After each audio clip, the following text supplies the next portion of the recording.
एक मामला अभी इंदौर का भी आया है सामने, है ना? सुना ही होगा आपने, जैसे कि हम डिस्कशन भी कर रहे थे पहले। इंदौर में क्या है, वैसे तो भारत के सबसे साफ शहरों में एक आता है, लेकिन वहाँ की जो वाटर सप्लाई है, आपने सुना होगा वहाँ पे कुछ 14 लोगों की मौत हो गई है प्रदूषित पानी पीने की वजह से, है ना?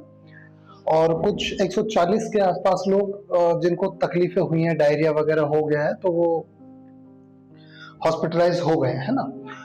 एक बात यहाँ पे आती है, मैं समझ नहीं पाता हूँ कि हमारे देश में ऐसी प्रक्रियाएं कब से होने लगी है। उसमें एक आपने की मिनिस्टर की प्रतिक्रिया सुनी होगी, है ना?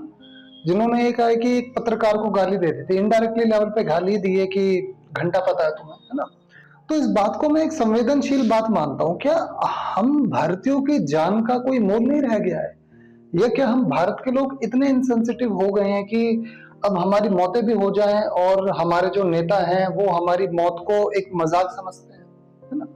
कुछ दिनों पहले खांसी की दवा पीने से कुछ बच्चों की मौत हुई थी। मैं ये समझता हूँ कि क्या हम भारत के लोग अब ऐसे हो गए हैं कि हमें अपनी जान की खुद की कोई परवाह नहीं है।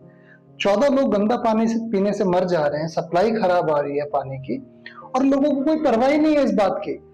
मैं समझ नहीं पाता हूँ कि हम इन चीजों का विरोध क्यों नहीं करते हैं। क्या सरकार ने हमारी बातों को इतना दबा दिया है, या अब हम किसी काम के नहीं रहे, सिर्फ एक वोट डालने वाले एक लोग हैं बस, कि वोट डालो और जनता नेता को जिताओ, और नेता चाहे जैसा हमारे साथ व्यवहार करे। क्यों नहीं जाग पाते हैं हम लोग? ऐसा क्या उन्होंने, हमने घुट्टी पी ली है, उन्होंने हमें घुट्टी पिला दी है कि हम बिल्कुल भी उस चीज को विरोध नहीं कर पा रहे हैं, किसी प्रकार से हम उसका विरोध नहीं कर पा रहे हैं।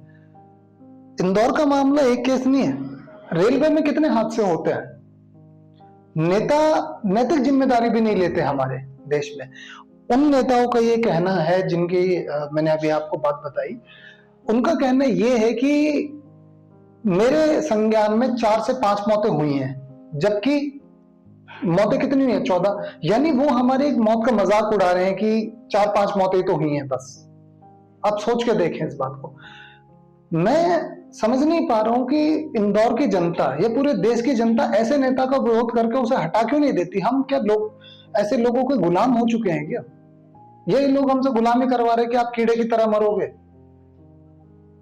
अभी 7 मिलियन के पटाखे फोड़े गए हैं किसी नेता के शादी या किसी फंक्शन में, वहां पे कोई वो नहीं है, लेकिन जब जब भी मामला लोगों का आता है तो लोग, मैं नहीं समझ पाता हूँ कि इतने इंसेंसिटिव कैसे हो जाते हैं। क्यों वो अपने आप अपनी जान से खुद खिलवाड़ करते हैं? ऐसे नेताओं का विरोध क्यों नहीं करते? क्या एक बार नेता को चुनने के बाद क्या उसे सिर्फ बैठे रहने देना, अब चाहे वो जो चाहे आपके साथ कर सकता है? ये तो गलत बात है ना। देखो, अपने लिए मनुष्य को खुद सोचना पड़ता है। जब से पिछले कुछ सालों से मैं देख पाया हूं कि हमारे देश की जनता ने किसी भी प्रकार का विरोध करना बंद कर दिया।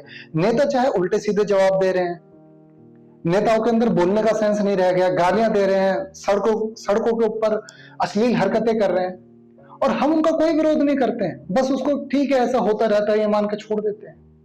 कब तक ऐसा चलता रहेगा? जागना पड़ेगा। जब तक आप ऐसे नेताओं के प्रति अपना विरोध नहीं करेंगे, अपना विरोध नहीं जताएंगे, मुझे नहीं लगता है ऐसा कि हम कभी भी विकास कर पाएंगे, हमारी जान की कोई कीमत होगी। सोचना आपको है, फैसला आपको करना है। क्या आप ऐसे लोगों के अंडर में ही जिंदगी भर रहना चाहते हैं, या अपने आप को बेहतर बनाना चाहते हैं, अपने बच्चों को बेहतर बनाना चाहते हैं, अपने बच्चों की जिंदगी बेहतर बनाना चाहते हैं? फैसला आपका है, सोच समझ कर फैसला लें।